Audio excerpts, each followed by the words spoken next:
Good afternoon, lovelies.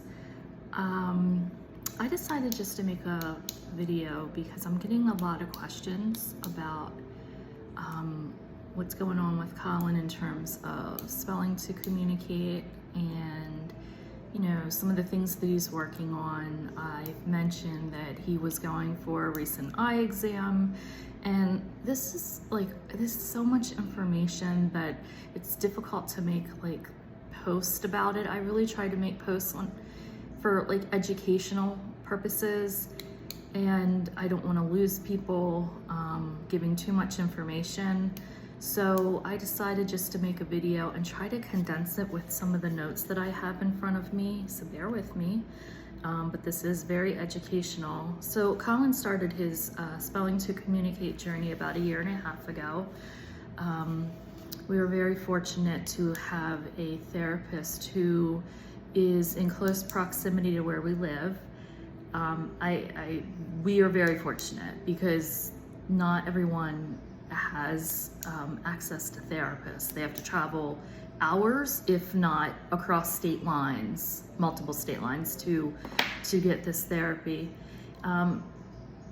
It's been around for a long time, but it's having a super emergence right now because of the documentary called Spellers that came out earlier this year, thanks to J.B. Hanley and his colleagues and wonderful team.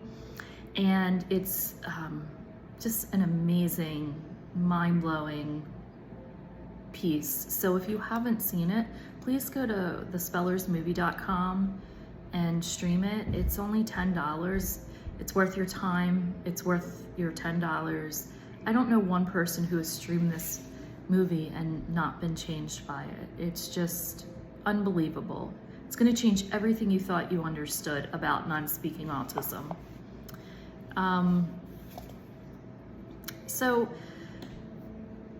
we're fortunate enough to be doing this therapy for 1.5 years. I also am Colin's primary communication partner. I've been working alongside of our fabulous therapist who has trained me as a parent, who has guided me as a parent, and it's a lot to learn.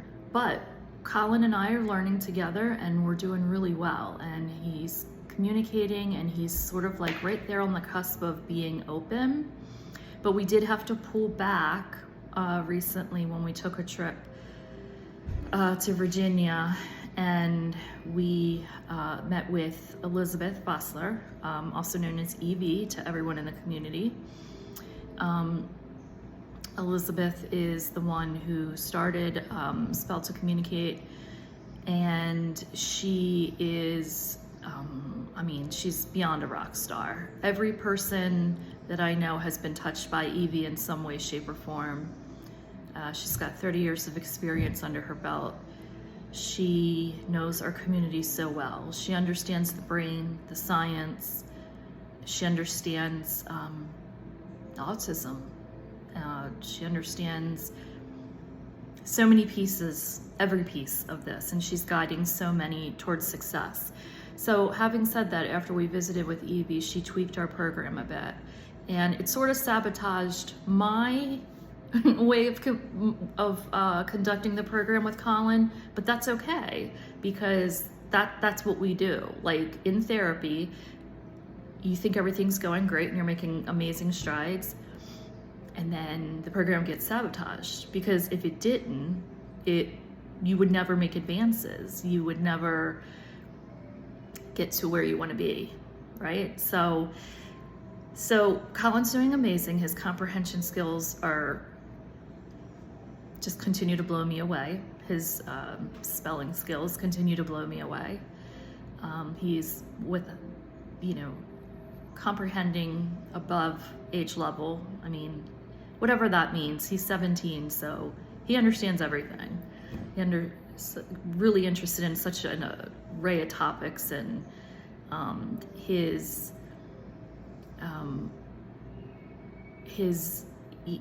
recall from past learning is also part of what's blowing my mind. things that I had no idea that he knew about. Certainly he knows way more than his mother knows about certain subjects. Anyway, one of the things that Evie recommended was a consult with a specialist. It's a specialist that they work with in Virginia, and it's for ocular motor disorder. And it's something that's not uncommon with some of the clients, the clients in the community that spell. Let me rephrase that. It's not uncommon for the autism community in general. It is picked up through the spelling program, which not everybody is doing or has access to yet. Or maybe they just aren't interested, or maybe they don't know about it, and hopefully this will help spread the word. So fast forward to 2 weeks ago, and we drove back to Virginia and met with this fabulous specialist. Her name is Dr. Smith. And she basically did a very thorough exam, and it wasn't a typical eye exam because of sensory limitations and complications. You know, people with autism aren't gonna most likely sit in a chair and get a typical eye exam. But there's a million ways to do what needs to be done to get the end result. And Colin's vision was actually not too bad. It was 20/30. And, but however, he was, as Evie and Dr. Smith suspected, diagnosed with ocular motor disorder. So it really makes sense to me now that I understand and was debriefed in great detail with by Dr. Smith why Evie changed our program and what is happening. And basically Colin is overshooting the letterboard, so it's very hard for him to focus his eyes onto the very specific letters, which is why he has to self-correct a lot.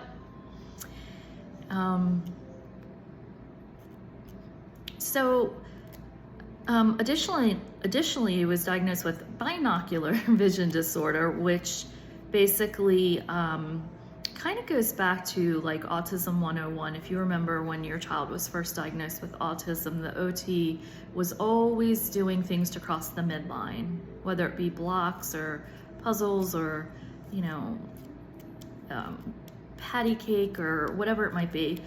And so this binocular, with binocular vision, it is like think about looking through binoculars. It's using each eye, it's using both brain hemispheres. This isn't happening for Colin right now. So there's a deficit there, so that needs to be worked on. And that's about it. I'm not going to go into too much more because this is a lot of information already, but I just wanted to give you guys an update. And we're still keeping on. We're about to start a new venture in vision therapy. It's been very successful for so many people, and of course I'm always going to give Colin that opportunity to have access to as many therapies as possible to improve his quality of life and create independence. And he wants this. He's makes no bones about it. He's angry that he can't speak. However, Spelling to Communicate has helped to change his life, and he's really happy and he's really empowered. And by doing vision therapy, we're going to continue to improve that so that he can reach ultimate success with being completely open and conversational with the letterboards. So that's it. That's all I have to say. If anyone has any questions or experience they want to share, feel free to comment, and I will certainly comment or PM you back. Thanks.